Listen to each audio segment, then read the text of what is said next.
जी। अभिलाष जी, जी। चूंकि अभी पार्लियामेंट और पार्लियामेंट में बोलने का जिक्र अरविंद जी ने किया, और आपके हम्म। एक बड़े प्रिय शख्स हैं जिनका जिक्र आप अक्सर करते हैं बहसों में, रंजन गोगोई साहब, तो उनकी अभी एक रिपोर्ट आई कि वो मार्च 2019 में जब से राज्यसभा गए तब से उन्होंने वहां पर कितने झंडे गाड़े, इस पर बात बहुत सारी हो रही है। तो मैं ये जानना चाह रहा था आपसे कि क्या उसके बाद जो परंपरा शुरू हुई, एक तो आप इस पर बोलना चाहें अगर, और उसके बाद ये परंपरा शुरू हुई कि हर आदमी के निशाने पर सर्वोच्च न्यायालय हो जाता है। अब बात बीबीसी डॉक्यूमेंट्री की हो रही है, लेकिन अब संघ ने उसमें एक नया पच्चड़ पेल दिया कि भाई अब इसमें या टूल की तरह इस्तेमाल हो रहा है कोर्ट। मैं इस पे जानना चाह रहा हूँ कि तभी से परंपरा शुरू हुई, और रंजन गोगोई पे आप क्या।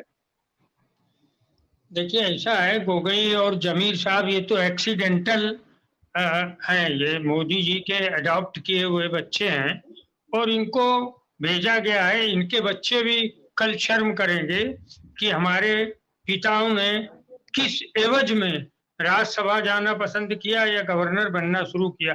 आपने बोलने की बात की है, अरविंद जी यहाँ बैठे हैं। अरविंद जी ने बहुत दिन राज्यसभा टीवी वगैरह कवर किया है एक संपादक के रूप में। तो मैं थोड़ा आपको बता दूं कि जिस समय राज्यसभा में हमारे मल्लिकार्जुन खड़गू, हमारे का मतलब विपक्ष के नेता मल्लिकार्जुन खड़गे साहब बोल रहे थे, उस समय जो धनखड़ साहब जो उपराष्ट्रपति थे, उन्होंने 26 बार बीच में टोका और 10 बार उठकर खड़े हुए। ऐसा भी कभी इतिहास में नहीं हुआ है। और मोदी जी जब मिले हुए तो खाली वो मुस्कुराते रहे, राज्यसभा में भी और लोकसभा वाले भी। तो ये तो परिस्थितियां हो गई हैं राज्यसभा और लोकसभा में। पपेट जब जाएंगे गोगोई जैसे तो यही हालतें होंगी। और बाकी तो अभी इन्होंने बोला, अरविंद जी ने वैश्विक छवि की बात की, तो मैं थोड़ा सा कहना चाहता हूँ। वैश्विक छवि, मुझे ये लोग बार बार बोलते हैं हिडनबर्ग की रिपोर्ट आई तो भारत पर हमला। अरे भाई, तुम भारत कब से हो गए यार? हम लोग भारत माता को जानते हैं। हम भारत माता हमारे रोम रोम में बसी है। हमारे हमारे पुरखे माफी मांग के नहीं निकले हैं कभी। हमारे लोगों ने युद्ध लड़ा है, घर पर बैठ के भी स्वतंत्रता का युद्ध लड़ा है और इमोशनल भी स्वतंत्रता का युद्ध लड़ा है। कविताएं लिखी हैं, छंद लिखे हैं, सोल्ठे लिखे हैं। हम श्यामलाल गुप्त पार्षद जो झंडा ऊंचा रहे हमारा, जैन साहब, मैं उनके साथ घूमता था और वो कानपुर के थे और वो नंगे पैर चलते थे। और मैं अक्सर दादा, मैं उनके पैर, श्यामलाल गुप्त पार्षद उनका नाम था पूरा, तो मैं उनके पैर छूता। वो सोचते ये लड़का मेरे पीछे बार बार क्यों आता। मैं तो इसलिए जानता था कि मैं एक इतिहास के साथ जा रहा हूँ। और थोड़ी दूर जाते फिर हम उनको बोलते थे, दादा एक चप्पल ले लेते हैं यहाँ से। अरे नहीं नहीं, आओ बैठो आओ बैठो आओ बैठो। तो और बाद में उनको पैर में ही एक वो कांच चुभा और उससे ही उनकी मृत्यु हुई। तो वो अलग बातें हैं। लेकिन जो देश के लिए लड़े, है ना, उनके उनके विषय में आप कुछ नहीं सोचते। अडानी पर हिंडनबर्ग की रिपोर्ट आ गई तो देश पे हमला हो गया। अडानी के बाप दादों ने, उनके पुरखों ने, अरे उन्होंने तो खुद कहा अभी एक भाषण में अडानी ने कि जब हम 25 साल के थे तो मेरी भी फैक्ट्री थी और अमित शाह की भी फैक्ट्री थी। तो भैया कौन सा तुम लोग जो है देश की स्वतंत्रता की लड़ाई लड़े? थोड़ा सा जरा बता भी दो। खाली तुम लोग अंग्रेजों के मुखबिर रहे हो। मैं एक और जिक्र आपको करना चाहता हूँ। आप दोनों अच्छे लोग बैठे हैं कि जब ये मस्जिद की शहादत हो रही थी तब मैं अयोध्या में था और मैं धार्मिक पत्रिका में थे, अरविंद जी जानते हैं। तो तब वहां पर एसपी सिंह थे जिन्होंने आज तक का चैनल शुरू किया था, आप सब जानते हैं, सुरेंद्र प्रताप सिंह। तो वही उन्होंने कहा था चल बे वहां चलता है। तो मतलब मैं उनके भी पांव छूता था, तो वहां गए। तो और तो रात में जो रुके थे तो हमारे कानपुर के थे, आरएसएस के, हमारे हर दल में बड़े प्रिय मित्र हैं बचपन से वाले। तो बड़े होते होते उनके अपनी विचारधारा हो गई। तो वो आए कि अभिलाष जी आप आ गए हैं बंबई से, तो ऐसा है मैं आपको अकेले एक बात बताना चाहता हूँ। कल आप थोड़ा संभल के रहिएगा क्योंकि इरादे अच्छे नहीं। पत्रकारों पे कल हमला करने का इरादा है, और वो खुद आरएसएस का बहुत बड़ा पदाधिकारी है, मैं नाम नहीं लूंगा, और वो बाद में इलेक्शन भी लड़ा भाजपा से कानपुर। और आप थोड़ा समझ लीजिए हमको, हम आप बचपन के दोस्त हैं, मांटेसरी के, तो हमने जाके एसपी सिंह को बताया, तो उनका अरे ठीक है देखा।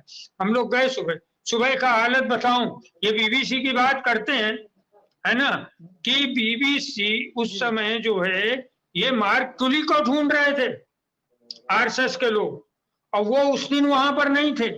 बार बार मार्क टुली और दो विदेशी महिलाएं थी। अगर उस समय सीसीटीवी का 92 में चलन होता तो आज वो देश की अस्मिता पर बड़े शर्मनाक काले दाग की तरह होती वो तस्वीरें, कि दो विदेशी महिला पत्रकार आई थी कवर करने, और वो उनके बदन में कोई कपड़ा नहीं था, वो भाग के किसी अखाड़े में जाके छुपी थी। इन लोगों ने इतना उन पे हमला किया था। और हम लोगों को भी कैसे, राजीव शुक्ला के बड़े भाई हैं दिलीप शुक्ला, भी उनको याद है कि हम सब लोग भी माथे में एक पट्टी लगा के आए थे, क्योंकि वहां पर हमले हो रहे थे। तो तुम बीबीसी की बात नहीं, तुम देश के ही पत्रकारों को कहाँ सम्मान करते हो? तुम तो देश के पत्रकारों को या तो गुलाम बनाओगे या जेल में भेजोगे। तुम गुलाम बना के रखे हो ना। ये योगी मोदी मीडिया जो है ये गुलामों की तरह काम करती है आपका। आगे इनके भी बच्चे पूछेंगे कि आपने जो हमें पिज्जा और बर्गर जो खिलाया है वो अपने चैनल की तनख्वाह का था कि भाजपा से जो लिफाफा आता था हर महीने उसका था। हम थोड़ा व्यंग्यात्मक भाषा में बात करना चाहते हैं। तो ये है। और रही बात वैश्विक छवि, अब मोदी जी एकदम फ्रस्ट्रेटेड हो गए। वो फ्रस्ट्रेटेड ये हो गए हैं कि पूरे विश्व में उनकी जो है थू शब्द मुहावरा है, मैं ऐसे कहना नहीं चाहता है लेकिन मुहावरे के रूप में कहना चाहता हूँ। उनका जो है एक सम्मान खत्म हो गया है। उन्होंने जो विश्व गुरु का एक तमगा, अनिल जैन जी, जो इन लोगों ने, हम लोग 2014 में विश्व गुरु विश्व गुरु विश्व गुरु, हम लोग भी सुन रहे थे भैया पहला विश्व गुरु।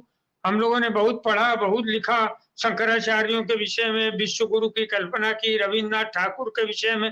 पहली बार एक गुजरात का विश्व गुरु आया। क्या विश्व गुरु आया? वो विश्व गुरु क्या कर रहा था? वो विश्व गुरु था। वो नरेंद्र मोदी की छवि विश्व गुरु के रूप में प्रोजेक्ट की। और वो क्या थे कि वो जाके अमेरिका में नारे लगा रहे थे, अब की बार ट्रंप सरकार। अब बताइए कि एक यूनिवर्सिटी के चुनाव की तरह आपने अमेरिका के राष्ट्रपति का चुनाव कर दिया था। जो बाइडेन जीता, जो बाइडेन से पूछा गया आपको इस इलेक्शन में क्या बात है जो अच्छी लगी? कहीं अच्छी तो कुछ नहीं लगी, मगर एक बात हमें जीवन भर याद रहेगी, अब की बार ट्रंप सरकार। तो हिंडनबर्ग की रिपोर्ट, अगर आपको क्या लगता है जो बाइडेन की बिना मर्जी क्या आई होगी? तो ये तो विश्व में आपकी इज्जत है। बीबीसी, अब अमेरिका से आपकी दुश्मनी है, हो गई है। दूसरा, आपने खुद की जाके ना ट्रंप के खिलाफ चुनाव, ट्रंप के लिए चुनाव लड़ने क्या जरूरत थी? दूसरा, अभी आपने ये किया, बीबीसी के अमाउंट से पैसे से चलती है ये ब्रिटिश की, उनके खिलाफ आपने को खोला। और आपके जितने भगोड़े हैं गुजरात के जो बैंक का पैसा लेके गए हैं वो सब वहीं बसे हुए। मैं तो बीबीसी से भी शिकायत करूंगा। बीबीसी जी, आदरणीय पत्रकारों, अरे कुछ तो करो यार। तुम अपने लंदन में नीरव मोदी बैठा है, लंदन में मेहुल चौकसी बैठा है, जरा उनकी खबरें भी तो हमें दिया करो। क्योंकि उनके जाने के बाद ही एक कानून पास हुआ था संसद में कि विदेश से जो, तो बीबीसी पता लगा के बताओ ना, नीरव मोदी, मेहुल चौकसी, विजय माल्या ने कितना चंदा दिया, और उसके बाद आज तक एक को वापस नहीं ले पाए। तो बहुत सारी बातें हैं जो आज इस देश में, जिस ढंग पूरी दुनिया में आज ही आया। फिर इसराइल का अभी जो आप बात जिक्र कर रहे थे शिवम आप, तो वो है एक AIMS, ये है एडवांस इम्पैक्ट मीडिया सॉल्यूशन। ये एक ऐसी इजराइल की संस्था है जिसने पूरे दुनिया के 30 देशों के चुनावों में हेल्प की है।